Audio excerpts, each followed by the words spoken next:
বিসমিল্লাহিৰ ৰহমানিৰ ৰহিম। আজিৰ যুগত চাৰিওফালে মুছলমানৰ ওপৰত বিপদ ঘণ্টা বাজি আছে। ৰাষ্ট্ৰীয় আৰু আন্তঃৰাষ্ট্ৰীয় স্তৰত মুছলমানসকল লাঞ্ছিত, বঞ্চিত, প্ৰতাৰিত আৰু অত্যাচাৰিত হৈ জীৱন অতিবাহিত কৰি আছে।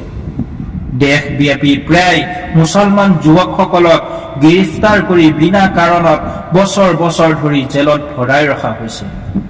এনে অৱস্থাত আমি অকল হাত সাৱটি অতীতৰ ওপৰত শোকান্বিত হৈ আৰু ভৱিষ্যত কৰ্মৰাজিবোৰ যদি প্ৰস্তুত নকৰোঁ, তেনেহলে আমাৰ ভৱিষ্যত বৰ্তমানতকৈ ভয়াৱহ হ'ব।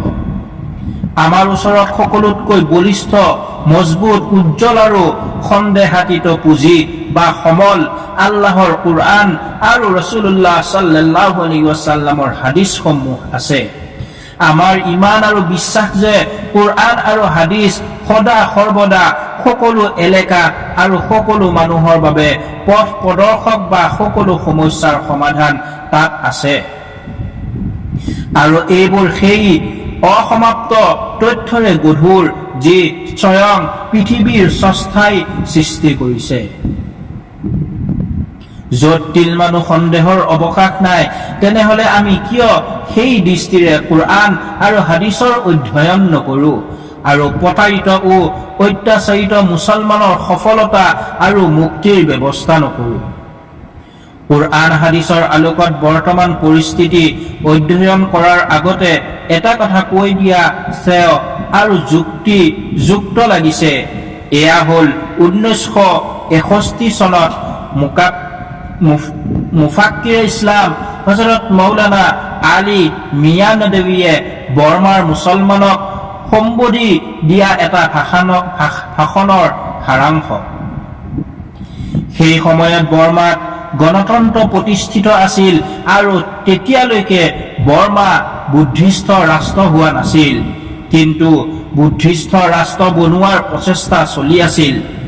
হযৰত মৌলানাই কৈছিল, বৰ্মাৰ মুছলমানৰ বাবে বৰ সুবৰ্ণ যুগ অতিবাহিত হৈ আছে আৰু বৰ্তমান সময়তো যদি তোমালোকে ব্যৱসায় বাণিজ্যৰ পৰা সময় উলিয়াই নিজৰ হিদায়াত আৰু আনক তবলিগ কৰাত ব্যয় কৰিলাহেঁতেন, আল্লাহ পাকে ইয়াৰ পুৰস্কাৰ স্বৰূপ ইহকালত তোমালোকক এই দেশখন দি দিব আৰু পৰকালত তোমাক জান্নাত দিব।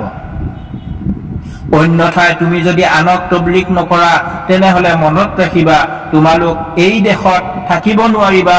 মই এজন ৰাজনৈতিক ব্যক্তি হিচাপে নহয়, বৰং আল্লাহ পাকে সকলো মুছলমানক দিয়া সেই আধ্যাত্মিকতাৰ আলোকত কৈছো যে যদি তোমালোকে ইখলাছৰ সৈতে দিনৰ কাম নকৰা, তেনেহলে এই দেশত তোমালোকৰ থকা অসম্ভৱ হ'ব।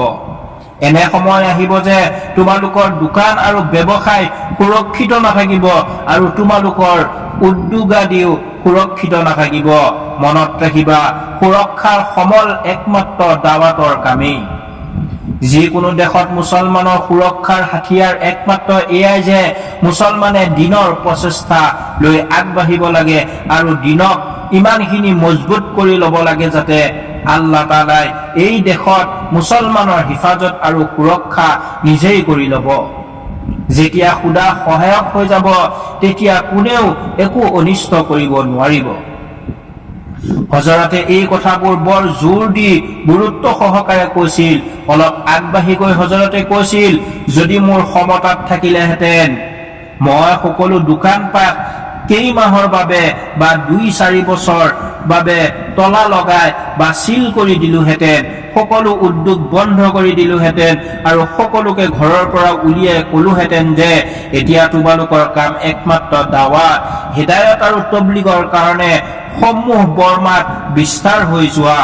খোৱাৰ বাবে পালে খাই ল'বা আৰু পিন্ধাৰ বাবে পালে পিন্ধি ল'বা, কাপোৰ ফাটি গলে তালি লগাই ল'বা, খাদ্যৰ নাটনি হলে উপবাস কৰি ল'বা, কিন্তু দাৱাতৰ কাম কৰি থাকা। বিশ্বই দেখিলে যে 56 বছৰ পূৰ্বে সেই মনীষীজনে বৰ্মাৰ বিপদগ্ৰস্ত সকলক দিয়া বিপদৰ ভৱিষ্যতবাদী আখৰে আখৰে ফলি আছে। যি সময়ত হজৰতে বৰ্মাত এই কথাষাৰ কৈছিল তেতিয়াৰ বৰ্মাৰ অৱস্থা ঠিক বৰ্তমান ভাৰতৰ দৰেই আছিল। বৰ্মা বুদ্ধ ৰাষ্ট্ৰ নাছিল, বৰং গণতান্ত্ৰিক চৰকাৰ আছিল, কিন্তু ইয়াক বুদ্ধ ৰাষ্ট্ৰ বনোৱাৰ কুচকাৱাজ আৰু জোৰদাৰ প্ৰস্তুতি চলি আছিল। ঠিক তেনেদৰে বৰ্তমান ভাৰতবৰ্ষ হিন্দু ৰাষ্ট্ৰ নহয়, ইয়াত গণতান্ত্ৰিক চৰকাৰ চলি আছে, কিন্তু হিন্দু ৰাষ্ট্ৰ বনোৱাৰ অহৰহ প্ৰচেষ্টা চলি আছে। এনে সময়ত আমি যদি হজৰত নদৱীৰ কথাষাৰ মনোযোগেৰে কাণসাৰ নকৰোঁ আৰু তবলিগ ও দাৱাতৰ কামত নিজকে মনোনিৱেশ নকৰোঁ, তেনেহলে আল্লাহে নকৰক এনে দিন আহি যাব যিটো বৰ্তমান বৰ্মাৰ মুছলমানসকলৰ ওপৰত আহিছে। বৰ্মাৰ নিচিনা হজৰতে ভাৰতৰ মুছলমানৰ বিষয়ে লিখি থৈ গৈছে, যিখিনি মই হুবহু নকল কৰিছো। বৰ্তমান আল্লাহৰ ৰহমত লাভ কৰা আৰু ৰাসূলুল্লাহ সাল্লাল্লাহু আলাইহি ওয়াসাল্লাম বিশ্বৰ বাবে ৰহমত বুলি প্ৰমাণ দিয়া আৰু তেখেতৰ আত্মাক আনন্দিত কৰিবলৈ আৰু দেশক বচাবলৈ মুছলমান সকলে খেইৰে উম্মাত শ্ৰেষ্ঠ মানৱ পদবীটো আকোৱালি ল'বই লাগিব।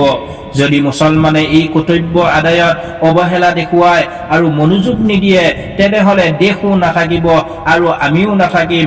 লাগিলে যিমান ডাঙৰ মাদ্ৰাছাই হওক, মই নিজেই মাদ্ৰাছাত থকা মানুহ, বা যিমান বৃহৎ বিশ্ববিদ্যালয় নতুবা ডাঙৰ পণ্ডিত বা বুজুৰ্গ বান্দা হওক, কিন্তু যদি মুছলমানে এই দাৱাতৰ কাম এৰি দিছে, এই দেশৰ সংখ্যাগৰিষ্ঠ নাগৰিকৰ আগত এই কথা স্পষ্ট নহয় যে সিহঁতে যিটো পথেৰে জীৱন অতিবাহিত কৰিছে ই হল ভোগবিলাক তথা বিনাশকাৰী জীৱন ধাৰণৰ পথছোৱা পৰিৱৰ্তন কৰিবই লাগিব, অন্যথাই গোটেই মানৱতাৰ বাবে ই বৰ ক্ষতিকাৰক হ'ব।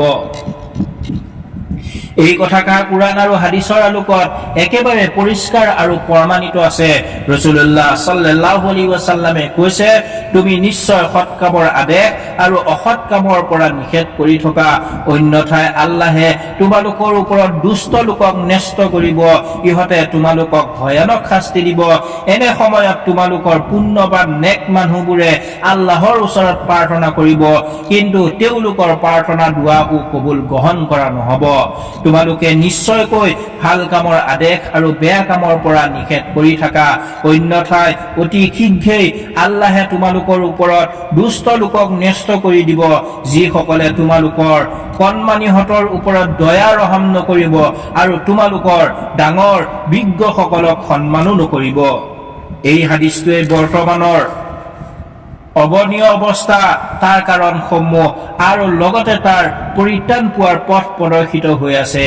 আজি বেয়া চৰিত্ৰ বা অসৎ কাম পৃথিৱীৰ ইমূৰ পৰা সিমূৰলৈকে ব্যাপক হাৰত বিস্তাৰ হৈ আছে। দূৰদৰ্শন আৰু ইণ্টাৰনেটৰ জৰিয়তে কুচৰিত্ৰ আৰু অসৎ কাম ঘৰে ঘৰে বিস্তাৰ আৰু প্ৰসাৰিত হৈ আছে। ইয়াৰ বিপৰীতে সৎ কামৰ আদেশ আৰু অসৎ কামৰ নিষেধ কৰাৰ কৰ্তব্য কিমান নিষ্ঠাৰে পালন কৰা হৈছে। কিমান মুছলমান বেনামাজী আছে, তেওঁলোকক ধৰ্মীয় পথ প্ৰদৰ্শক কিমান আছে, কিমান মানুহ সুদ যোৱাত মগ্ন, সিহঁতক সঠিক পথলৈ আঙুলিয়াই দিয়া কিমানজন আছে। মিথ্যাচাৰ, হাই কাজিয়া, সামাজিক দুষ্কাৰ্য, নিৰ্লজ্জতা, সুৰাপান আৰু ঘুষ খোৱাত আমাৰ সমাজৰ বৃহৎ সংখ্যক লোক ব্যস্ত। তেওঁলোকক সাৱধান কৰোতা কোন আছে? এই ধৰণিত বসবাস কৰা বহুতো জাতি জনজাতিৰ মানুহ অধৰ্ম, বহু দেৱ বা মূৰ্তি পূজাত নিমজ্জিত আৰু এই পথতেই মৃত্যুবৰণ কৰি আছে। ইয়াৰ বিপৰীতে তেওঁলোকৰ সংস্কাৰৰ চেষ্টা খুবেই কম বা যি আছে একেবাৰে দুৰ্বল। এনে সময়ত আমাৰ কৰ্তব্য হ'ল যে ধৰ্মীয় বুলি গণ্য কৰা বা গণ্য হোৱা লোকসকলে সিহঁতৰ বাবে ভাবক, ঘৰে ঘৰে গৈ আল্লাহৰ বাণী শুনাওক, আল্লাহৰ ফালে মানুহক মাতি আনক। আমি যদি এই সময়ত এনে কাম কৰিব পাৰো, তেনেহলে আল্লাহ পাকে প্ৰতিশ্ৰুতি অনুযায়ী যুগৰ বা সময়ৰ অৱস্থা পৰিৱৰ্তন কৰি দিব। অনিষ্টকাৰী আৰু প্ৰতাৰকৰ প্ৰভুত্ব আৰু অৰাজকতা নিঃশেষ কৰি দিব পাৰে। অন্যথাই যদি আল্লাহৰ ধৰাক কৰা আহি যায়, তেনেহলে নেক আৰু পৰহেজগাৰ বান্দাও সাৰি যাব নোৱাৰিব। হযৰত জৈনব ৰাদিয়াল্লাহু আদাহাই হুজুৰ সাল্লাল্লাহু আলাইহি ওয়াসাল্লামক সুধিলে, আমাৰ মাজত নেক মানুহ থকা সত্ত্বেও আমি ধ্বংস হৈ যামনে? আল্লাহৰ ৰাসূল সাল্লাল্লাহু আলাইহি ওয়াসাল্লামে উত্তৰত ক'লে, হয়, যেতিয়া অসৎ কামৰ পয়োভৰ হ'ব। কিছুমানে এই বুলিও প্ৰশ্ন কৰে যে অসৎ কামবোৰ দিনক দিনে বাঢ়িয়েই আছে আৰু মহাপ্ৰলয় কিয়ামতৰ নিকটৱৰ্তী সময়ত অসৎ কামৰ পয়োভৰ হ'বই, তেনেহ'লে ভাল কামৰ আদেশ দিয়াত লাভ কি? ইয়াৰ উত্তৰ হ'ল, আল্লাহ পাকে ধ্বংসৰ পৰা বচোৱাৰ প্ৰতিজ্ঞা অকল সংস্কাৰৰ চেষ্টাৰ ওপৰতহে কৰিছে, সংস্কাৰিত হোৱাৰ ওপৰত নহয়। সমাজ সংস্কাৰৰ চেষ্টা যেতিয়ালৈকে হৈ থাকিব তেতিয়ালৈকে আল্লাহৰ আজাব নাহিব, লাগিলে সমাজ সংস্কাৰিত হওক বা নহওক। আল্লাহ পাকে কোৰআনত কৈছে, তোমাৰ প্ৰতিপালকে তেতিয়ালৈকে কোনো গাঁও বা বস্তিক ধ্বংস নকৰে যেতিয়ালৈকে তাত সমাজৰ সংস্কাৰক থাকে। কাৰণ হিদায়ত বা সঠিক পথৰ পথিক বনাই দিয়াটো একমাত্ৰ আল্লাহৰ কাম। কোনো নবীৰ ক্ষমতাটো এই কাম দিয়া হোৱা নাই। অৱশ্যে কোনো নবীৰ কথা কোনোবাই যদি প্ৰত্যাখ্যান কৰিছে, সিহঁতে ইহকাল আৰু পৰকালত ধ্বংস হৈছে, আৰু যিসকলে নবীসকলৰ অনুসৰণ কৰিছে ইহ ও পৰকালত শিৰোচ্চ হৈছে। কোৰআনৰ অসংখ্য আয়াতত ইয়াৰ প্ৰমাণ পোৱা যায়।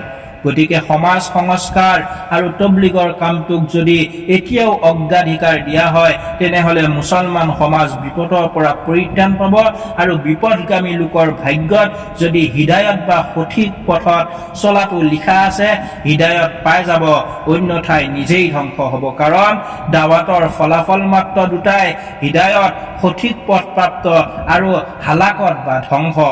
আল্লাহ পাকে কোৰআনত কৈছে, আৰু মই প্ৰত্যেক মানৱ গোষ্ঠীত পয়গাম্বৰ দূত এই কাৰণে পঠাইছিলো যে তোমালোকে আল্লাহৰ ইবাদত উপাসনা কৰা আৰু শয়তানৰ পৰা বাচি থকা।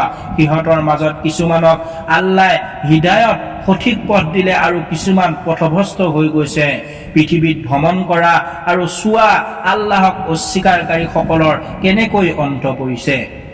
সিহঁতক যিটো জ্ঞাত কৰা হৈছিল আৰু বুজনি দিয়া হৈছিল, যেতিয়া সিহঁতে সেইটো পাহৰি গৈছিল, তেতিয়া অসৎ কামৰ পৰা বাধা দিয়াসকলক আল্লাহৰ আজাবৰ পৰা বচাই লোৱা হৈছিল, আৰু যিসকলে সীমা অতিক্ৰম কৰিছিল সিহঁতক কঠিন আজাবত লিপ্ত কৰা হৈছিল। এই আয়াতবোৰৰ দ্বাৰা স্পষ্ট বুজা যায় যে দাৱাত বা দ্বীনৰ আমন্ত্ৰণ পোৱাৰ পিছতো যিসকলে অনুসৰণ কৰা নাই ধ্বংস হৈছে, আৰু দাৱাত পৌঁছাই দিওঁতাই নাজাত পাইছে। আল্লাহ পাকে আমাক সকলোকে বুজাৰ তৌফিক দান কৰক। আমিন।